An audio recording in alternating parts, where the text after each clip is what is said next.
Now we'll move on to ballot 3, and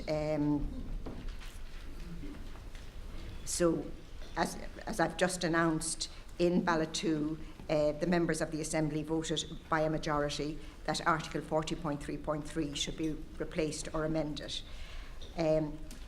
Moving on to ballot 3 now, this will allow the citizens to formulate recommendations on how Article 40.3.3 should be replaced or amended. Again, this draft ballot has been prepared by myself, the Secretariat, with the assistance of the Expert Advisory Group and with the input of the Steering Group. The text is displayed now on the screen. The top of the paper outlines how we have reached this ballot. In ballot 1, the Citizens' Assembly voted by a majority that Article 40.3.3 should not be retained in full. In ballot 2, which the result of which has just been announced, the Assembly voted that Article 40.3.3 should be replaced or amended. The proposed wording of the question on this ballot is, and you can see it there, how do you think Article 40.3.3 should be changed? From the premise that Article 40.3.3 should be replaced or amended, we have identified 2 possible types of change, and thus the ballot provides for 2 options. Option 1 is that Article 40.3.3 should be replaced by a new constitutional provision that explicitly authorises the Oireachtas to legislate to address both the termination of pregnancy and any rights of the unborn. This constitutional provision would grant the Oireachtas the exclusive power to make the law on these issues, and I want to repeat that. This constitutional provision would grant the Oireachtas the exclusive power to make law on these issues.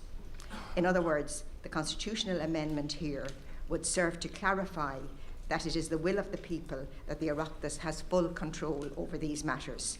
It would then be a matter for the Oireachtas to decide how to regulate these issues.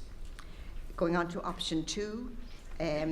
Option 2 is that Article 40.3.3 should be replaced or amended with a new constitutional provision that directly addresses both the termination of pregnancy and any rights of the unborn. This constitutional provision, as interpreted by the courts, would limit the lawmaking powers of the Oireachtas. So that is the difference between the 2 options.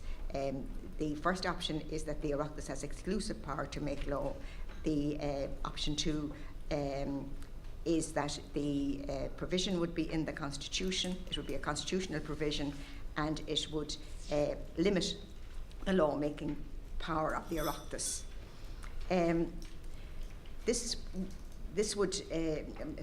could be implemented primarily by, this is option 2 now, by a constitutional provision, whether by way of replacement or amendment of Article 40.3.3, in conjunction with legislation, or in certain circumstances by legislation only.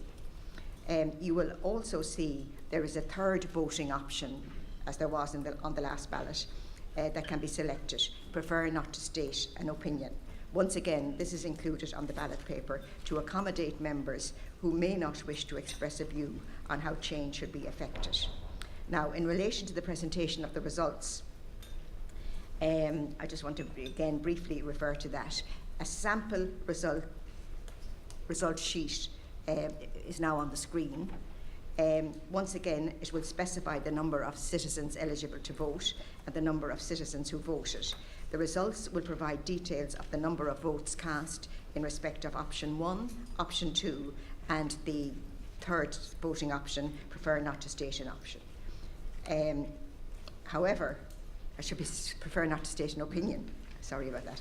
However, for the avoidance of doubt, a majority will be determined by reference to the total votes cast in favour of option 1 and option 2.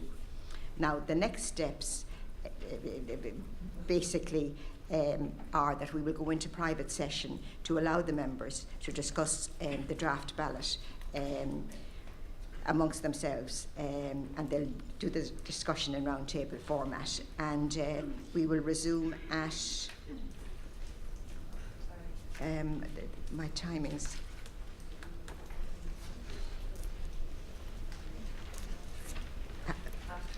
3 at 3:30. We will resume at 3:30, at which point we will have a questions and answer session.